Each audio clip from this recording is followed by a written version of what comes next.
Olá, alunos do sétimo ano A, B, C e D do Colégio Lisímaco Ferreira da Costa e aos alunos do Colégio Gabriela Mistral dos sétimos anos A, B e C. Tudo bem com vocês? Hoje teremos a última aula sobre festas religiosas, tá? Então eu comentei com vocês das festas religiosas do Brasil. Eu pedi para vocês fazerem pesquisas sobre festas religiosas, né, relacionadas à questão, digamos, da, do Paraná, de Curitiba, né? Falei das cidades sagradas, onde, quer dizer, falei das festas sagradas, né? Das religiões diversas. E existem muitas outras festas religiosas. E para fechar esse contexto deste conhecimento aí relacionado às festas religiosas e dar continuidade ao conteúdo do terceiro trimestre, né? Nós faremos a questão da chamada festa religiosa, a maior festa religiosa do mundo, tá? Ela acontece na Índia, que se chama Kumbh Mela, tá? Ou pote de mel. Eu vou explicar como é que funciona de fato, esta festa religiosa, tá? Existe uma grande festa que reúne todos os hinduístas da Índia, também em outros países chamados de Kumbh Mela. Os devotos se encontram de 2 em 2 anos para compartilhar sabedorias e capacidades adquiridas pelo treino da yoga, né? Vocês já devem ter ouvido falar da prática da yoga, que é uma prática oriental de meditação, né? De exercícios de meditação. E da devoção espiritual, e também para tomar um banho de purificação ao rio sagrado. Este rio resulta do encontro entre 3 rios, o sagrado Ganges, Yamuna e Saravati. O mito que deu origem a este grande festival conta que certa vez deuses e demônios se uniram para criar o néctar da imortalidade. Mas assim que ele foi feito, os demônios roubaram o pote e fugiram com ele. Os deuses perseguiram os ladrões por 12 dias e 12 noites. Diz que durante a batalha, gotas de armítia de néctar caíram sobre 4 cidades: Pragya, Hedjar, Uraj e Nasik. Assim, o festival religioso Kumbh Mela acontece nesses locais em que o néctar caiu. Esta festa celebra a força da criação. O festival se divide em Maha Kumbh Mela, Kumbh Mela. A palavra Maha significa maior. Kumbh vem de Kubi, que significa pote, e Mela significa o mel do festival, né? O Mala Kumbh Mela acontece de 12 em 12 anos e acontece de 4 vezes em um período de 12 anos. Os 12 anos, porque acreditam que 12 dias para os deuses equivale a 12 anos para os seres humanos, né? Então eles tinham essa noção também. E lembre-se que a disputa entre os deuses e demônios pelo pócter de néctar da imortalidade durou por 12 dias e 12 noites, né? Então o 12 também aqui é um número sagrado para esta religião do hinduísmo. O festival Kumbh Mela atrai milhões e milhões de pessoas, sendo a maior festa religiosa do mundo, tá? Então nós temos várias festas religiosas que são grandiosas. Eu vou falar algumas delas inclusive. Lá elas cantam devocionalmente, meditam, praticam o yoga, discutem assuntos religiosos, fazem leituras de textos sagrados e se alimentam. A festa do Kumbh Mela é uma comemoração que reúne estrangeiros, indianos, hinduístas, homens, mulheres, santos, peregrinos, buscadores espirituais e gurus. Esses festivais duram por 3 meses. É o maior encontro de peregrinação do mundo, né? E dentro desse festival existem aqueles, né, monges que entregam basicamente quase tudo para um ritual sagrado que são chamados sadhus, né? Eles se desfazem inclusive das próprias roupas do corpo, tá? Então, nesses festivais, eles se banham nesse rio, praticamente pelados, tá? Que é a maneira de tentar se desfazer dos seus bens pessoais, certo? E também há uma semelhança, né, desta festa em outras grandes festas religiosas do mundo, onde reúne milhares de peregrinos, que é o caso de Meca, né, onde você tem o mês do Ramadã, onde as pessoas fazem aquele encontro justamente agora no final de setembro, início de outubro, há realmente a reunião em volta da cidade de Meca, né, que é a cidade onde celebra o culto à relação, né, uma das maiores festas religiosas do mundo também, que é a festa do Ramadã dos árabes, né? E nós temos aqui no Brasil, né, uma das maiores festas religiosas do mundo, que é o Círio de Nazaré, tá? De Nossa Senhora de Nazaré, que é feito em Belém do Pará, onde eles colocam uma imagem de Nossa Senhora de Nazaré e estendem uma corda, né? É a maior festa religiosa cristã do mundo, né?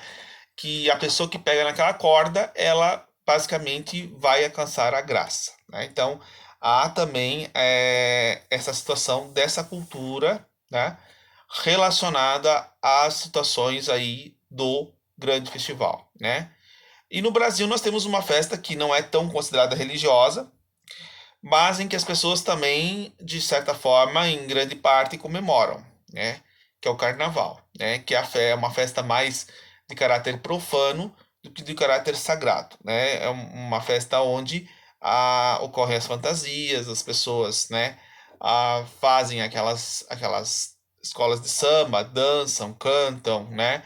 E fazem outras coisas que realmente não devem, né? Vocês já sabem realmente o que é e eu não vou ficar me detalhando muito nesses detalhes, tá? Com relação à Índia, ela é muito grande, assim como o Brasil. Lá as pessoas possuem religiões diferentes. Existem na Índia cristãos, existem na Índia hinduístas, muçulmanos, sikhs, xanaístas e outras crenças religiosas. O hinduísmo, nome dado à religião que nasceu nesse país, é de fato um conjunto de religiões indianas. O hinduísmo possui vários sistemas de crenças, como ideologias próprias, divindades e rituais. Os padis, os sábios, os sadhus, como eu falei, os santos, dedicam uma vida totalmente a caminho espiritual e participam da festa do Kumbh Mela. E pessoas do mundo peregrinam até a morte na Índia para encontrá-los. Então é uma cultura basicamente relacionada, né, à própria religiosidade deles. Eles são muito religiosos, né? Os orientais são muito mais religiosos do que os próprios ocidentais, no sentido de praticar a própria religião no se banhar na água sagrada, né? De valorizar a mente, valorizar a meditação, valorizar o desapego aos bens materiais, né? Que é uma forma que eles buscam uma situação transcendente, né? Buscam uma situação em que você vai ao encontro, né?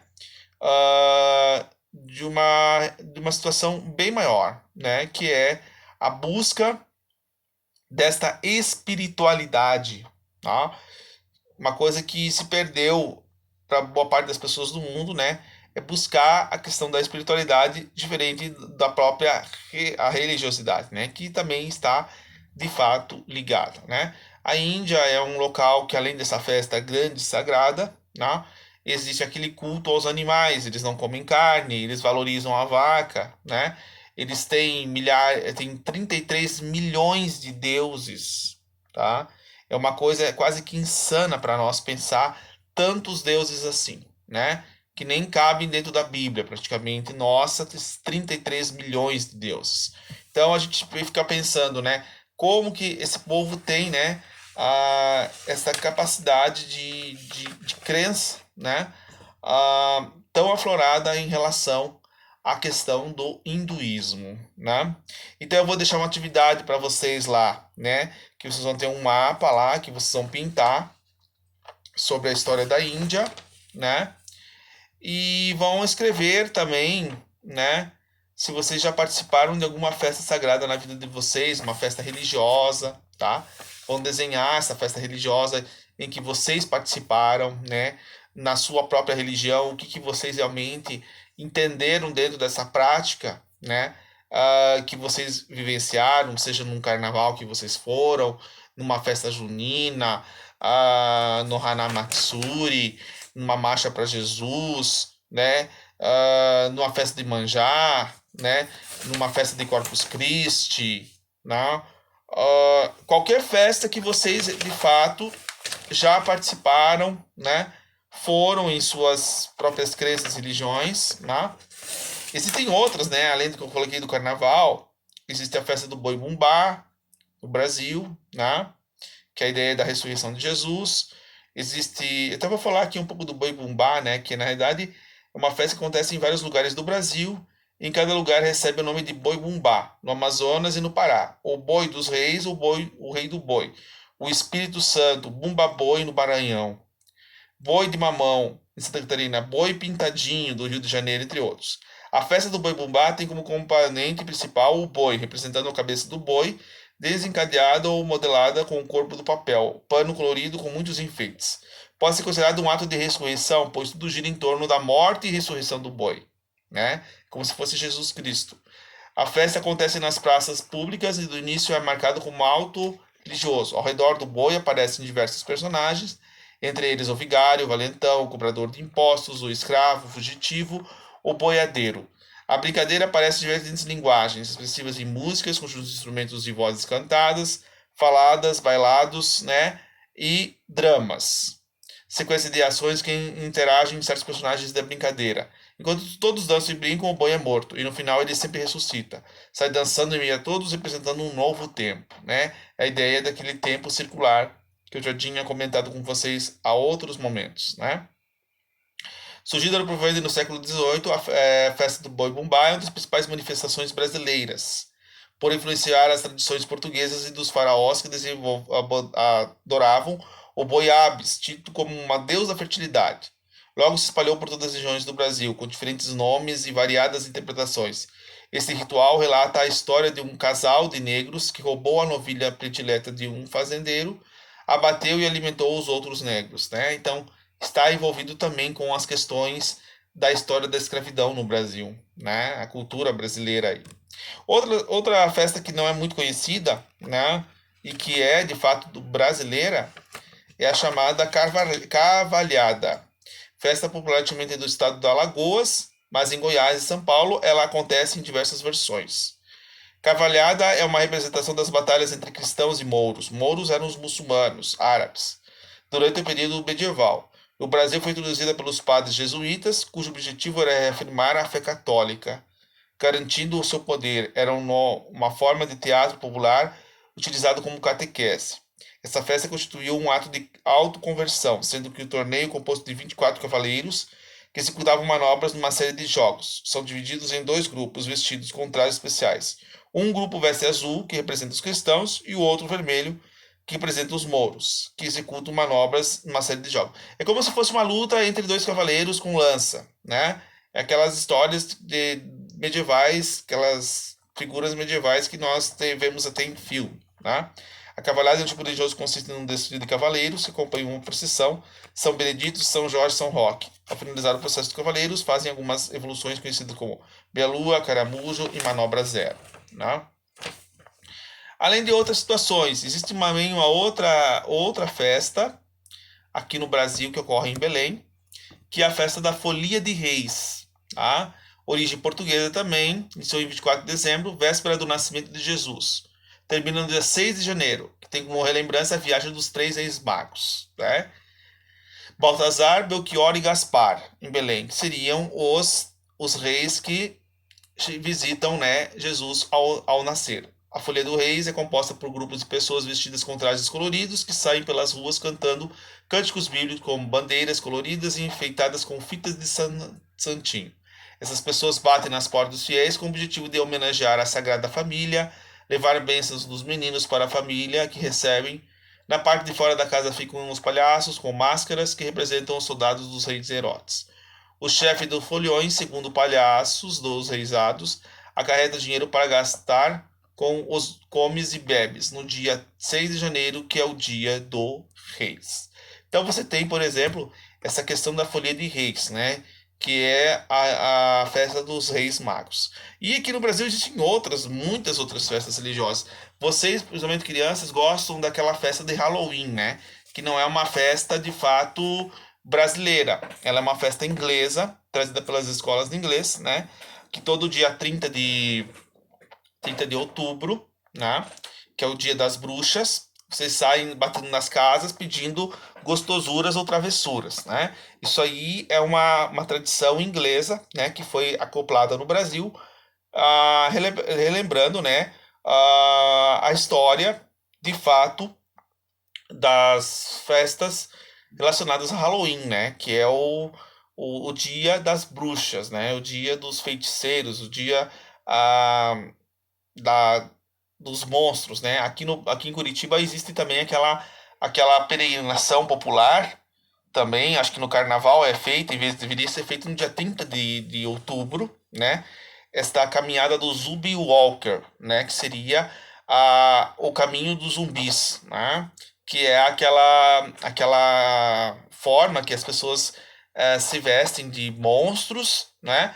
E existem aqueles que atacam os monstros, que seriam a perseguição, né, a esses monstros na história ali desta caminhada que acontece aqui em Curitiba, né?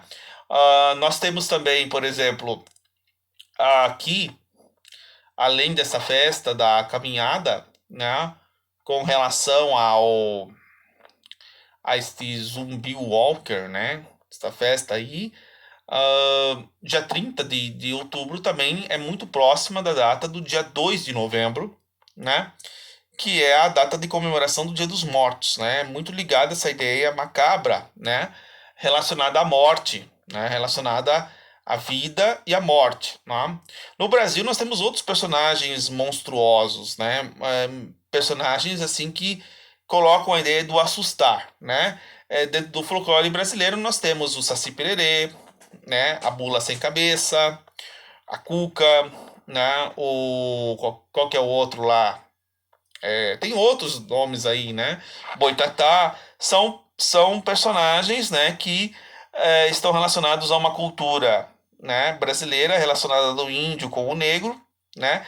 Essa mistura deu origem a esse folclore, né, brasileiro que está muito popularmente na cabeça do povo, né?